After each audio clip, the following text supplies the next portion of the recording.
Mapagpalang araw po sa inyong lahat. Welcome to DJ Sean Stories. Turn on your notification bell, like and subscribe para sa crime stories araw-araw. February 10, 2020, ang babaeng si Dionette ay umalis ng kanilang bahay upang mag-hiking. Nakunan pa nga si Dionette ng CCTV sa isang tindahan. Meron siyang biniling pagkain, lumabas at sumakay sa isang kotse. Ngunit matapos iyon, hindi na nakauwi pa si Dionette sa kanilang tahanan at natagpuan na lamang siyang wala ng buhay sa masukal na gubat. Paano nga ba ang simpleng hiking ay nauwi sa isang karumal-dumal na krimen? Sa ating ang storya ngayon, kilalanin natin si Dionette at bakit nga ba niya sinapit ang kalunos-lunos niyang katapusan. Orihinal na nagmula sa Mexico ang babae na si Dionette Lopez, 21 years old. Meron siyang 2 kapatid na mga lalaki at bata pa lamang si Dionette nang pumanaw na ang kanyang ama. Dahil dito, tanging ina na lamang ni Dionette ang nagpalaki sa kanilang magkakapatid. Simple lamang ang buhay ni Dionette. Matapos pumanaw ang kanyang ama, lumipat sila sa San Pablo, California upang subukan ang swerte ng kanilang pamilya. Tulad sa Mexico, hindi nga naging madali ang buhay ni Dionette sa California. Kinailangang magtrabaho ng 2 beses ng nanay ni Dionette para lang maibigay ang pangangailangan nilang magkakapatid. Bilang mapagmahal na anak, inilaan na lamang ni Dionette ang kanyang ibang oras sa gawaing bahay upang makatulong sa kanyang nanay. Matapos ang high school, kinailangan niyang maghanap ng trabaho upang makatulong sa kanyang pamilya. Nag-apply nga si Dionette sa kumpanyang Amazon at natanggap naman siya bilang sorter sa isang warehouse nito. Sa warehouse, nakilala nga ni Dionette ang 2 niyang matalik na naging kaibigan na sina Armando at Sarahi. Tulad ni Dionette, si Sarahi ay nagmula din sa Mexico. Nakasundo naman ni Dionette si Armando dahil pareho silang mapagbiro. Ang 3 nga ay naging malapit na magkakaibigan at madalas silang magbanding kapag wala silang mga trabaho. Masipag, mapagmahal sa pamilya at mapagbigay. Ganyan ilarawan si Dionette ng kanyang mga matalik na kaibigan. Ay naman sa ina at kapatid ni Dionette, ang babae ay maalaga at maalalahanin. Pinagbutihan nga ni Dionette ang kanyang trabaho dahil ayaw niyang mawala ang oportunidad na ibinibigay sa kanya. Pero bukod sa pagtatrabaho sa Amazon, sinubukan din ng babae na mag-sideline tuwing gabi. Hindi maarte sa trabaho si Dionette dahil ang tanging hadlamang niya ay mabigyan ng magandang kinabukasan ang kanyang pinakamamahal na pamilya. Madalas na yayain ni na Armando at Saray si Dionette na sumama sa isang party. Ngunit palaging tumatanggi ang babae sapagkat mas pinipili niyang magtrabaho. Pero noong December 2018, isang beses ay nayaya na ni Sarari si Dionette na sumama sa isang party. Habang nasa isang party, isang lalaki ang nakilala ni Dionette. Ang lalaki na ito ay si Alejandro Rojas, 23 years old. Si Alejandro ay nagmula sa Renton, Washington na malayo sa California kung saan nakatira si Dionette. Pero nang araw na iyon, nagbabakasyon ang lalaki sa bahay ng kanyang pinsan na siyang nagpa-party. Matapos magkakilala, nagpalitan nga ng mga numero at social media accounts sina Dionette at Alejandro. Mula nga noon, halos araw-araw na magkausap ang dalawa. Ilang beses ding nagkita sina Dionette at Alejandro habang nasa California pa ang lalaki. At nang bumalik na si Alejandro sa Washington, nagkaroon na sila ng relasyon ni Dionette. Ngunit ang hindi alam ni Dionette, may lihim pala na pagkatao ang kanyang bagong nobyo. Dahil ang katotohanan, si Alejandro ay may asawa at isa ng anak. Nagtatrabaho ang lalaki bilang construction worker. Inilihim din ni Alejandro sa kanyang asawa tungkol sa kalaguyo niyang si Dionette. Long distance relationship naman ang meron sina Alejandro at Dionette at naging masaya ang kanilang pagmamahalan kahit malayo sila sa isa't isa. Tila talagang nahulog nga ang loob ni Dionette kay Alejandro kahit na malayo ang tinitirhan nito sa kanilang bahay ay pinupuntahan niya ito sa Washington. Nagtitipid din ang dalaga upang makapag-ipon ng pamasahe para lamang makita ang lalaki.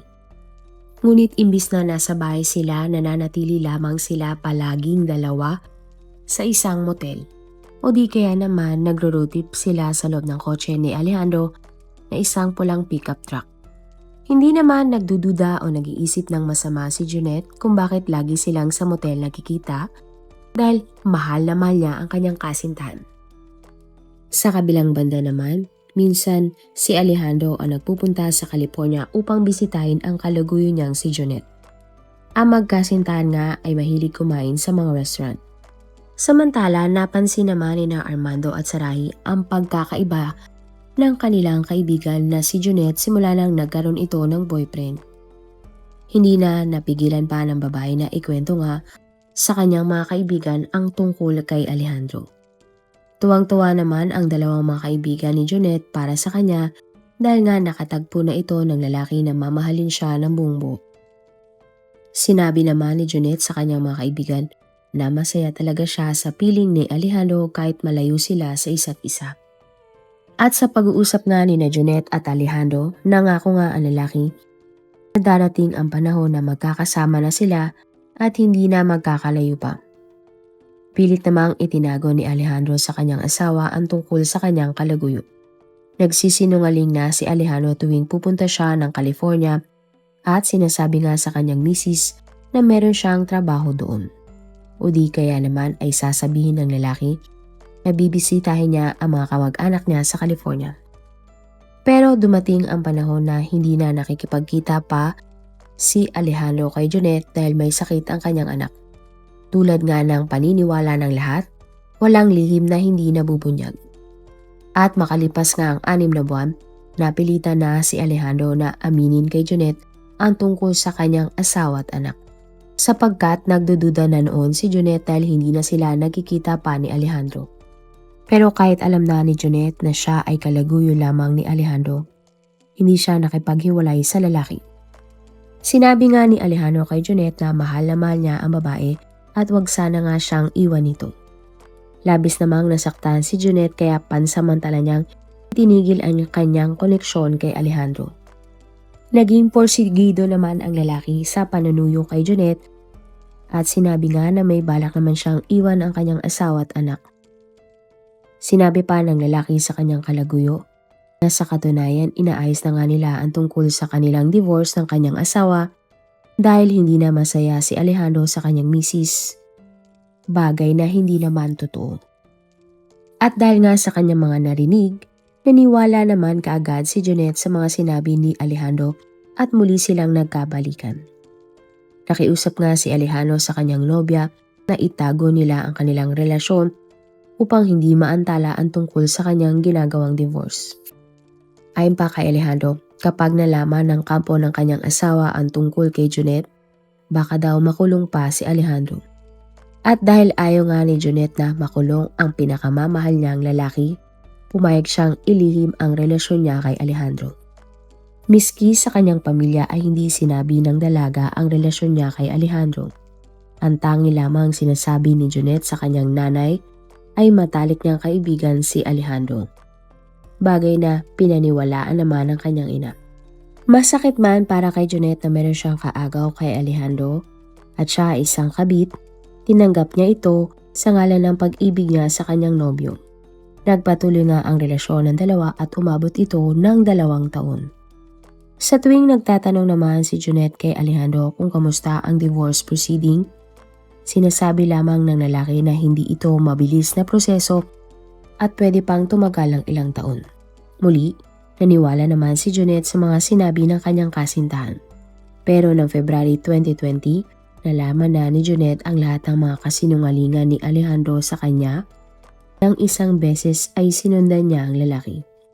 Nakita mismo ni Junette na masaya si Alejandro kasama ang kanyang asawa at anak. Taliwas sa palaging sinasabi sa kanya ng lalaki na hindi maayos ang relasyon niya sa kanyang misis. Nagalit nga ang babae at sinabi kay Alejandro na pinapaikot lamang siya nito. Nagbanda din si Junette kay Alejandro na sasabihin niya sa misis ng lalaki ang tungkol sa kanilang bawal na relasyon. Hindi naman kaya ni Alejandro na masira ang kanyang pamilya kaya naisip niyang suyuin na lamang si Junette. Niyaya ni Alejandro ang kanyang kalaguyo na mag-hiking sa Olympic National Forest at pumayag naman si Junette. Nag-leave nga ng ilang araw sa kanyang trabaho sa warehouse si Junette para sa hiking trip na ito. Nakwento niya sa kanyang dalawang matalik na mga kaibigan ang tungkol sa pakikipagkita niya kay Alejandro. Kinausap naman sa tawag si Alejandro ng Nanay Junette upang tanungin ito kung saan ba talaga sila magpupunta at ano ang kanilang gagawin. At February 10, 2020, mula California lumapad siya papuntang Shuttle. Sinundo siya sa airport ni Alejandro sakay ng kanyang pickup truck. Kinagabihan bumiyahe nga sina Junette at Alejandro papunta sa Washington at nanatili ng 7 oras sa parking lot ng Longhouse Market Convenience Store.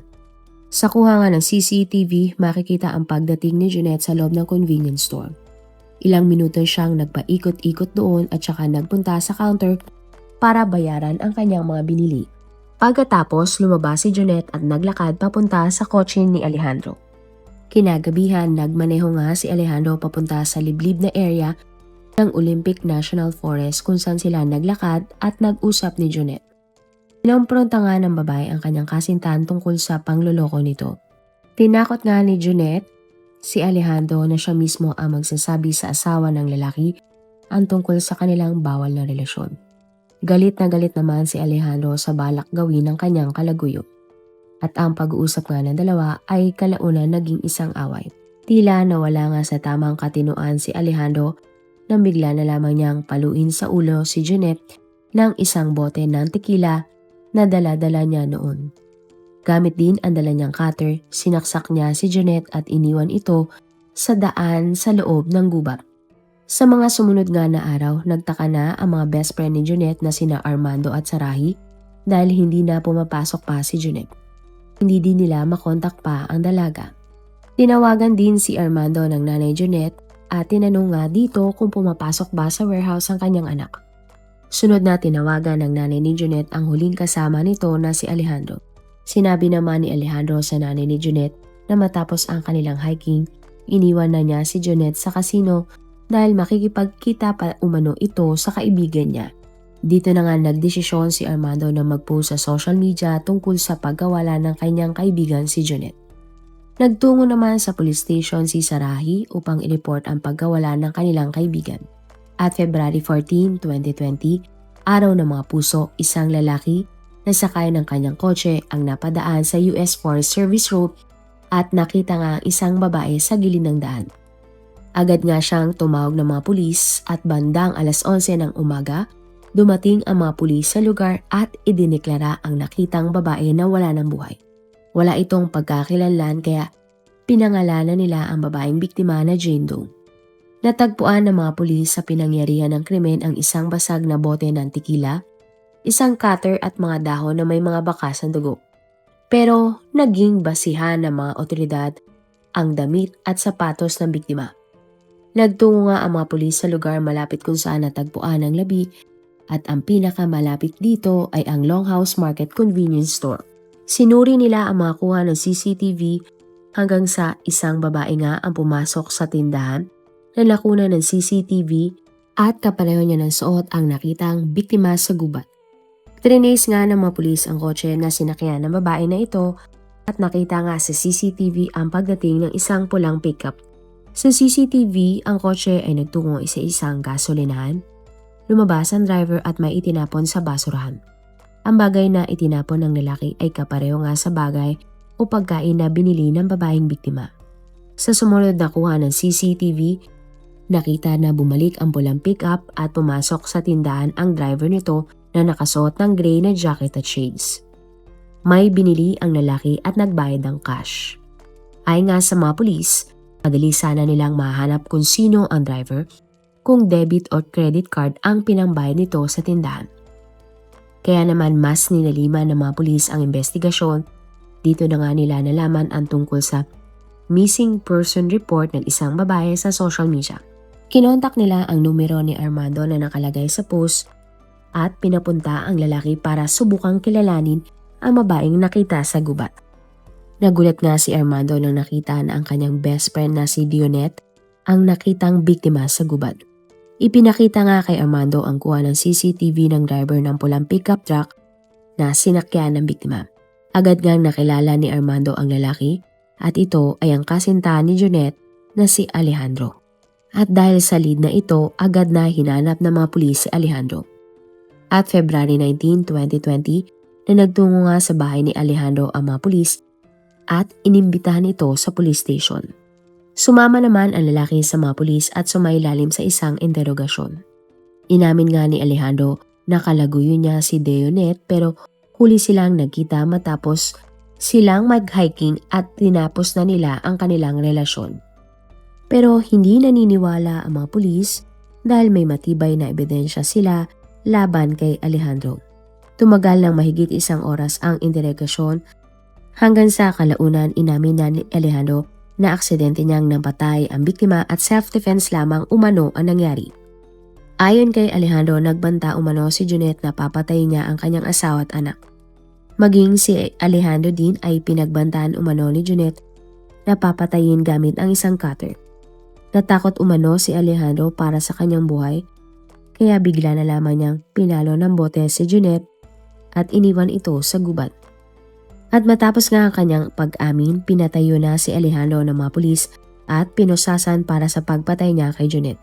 Kinasuhan nga si Alejandro ng murder at iprenesenta sa korte ang mga ebidensyang nagsasabi na hindi self-defense ang nangyari. Ikinulong nga si Alejandro habang gumugulong ang trial ng kaso. Ngunit ng December 2021, nag-plead si Alejandro ng guilty sa second-degree murder at ibinasura ang una niyang sinabi na self-defense lamang ang nangyari. At May 16, 2022, ibinaba nga ang naging hatol kay Alejandro. At para sa pagpatay ng lalaki sa kanyang kalaguyong si Dionette, hinatulan siya ng 200 buwan na pagkakulong o siya ay mananatili ng 16 years sa loob ng kulungan. Kung ikaw ang tatanungin, paano nga ba makakaiwas sa isang relasyon na bawal? Paano mo masisigurado na ang iyong lalaki o babaeng nakilala ay wala pang asawa at mga anak? Marami pong salamat sa inyong panonood. Meron ba kayong mga kwento na gusto nyong i-share sa ating mga manonood? O kung may personal po kayong kwento na gusto nyong i-feature sa ating channel, i-comment down below nyo lang ang inyong mga suggestions.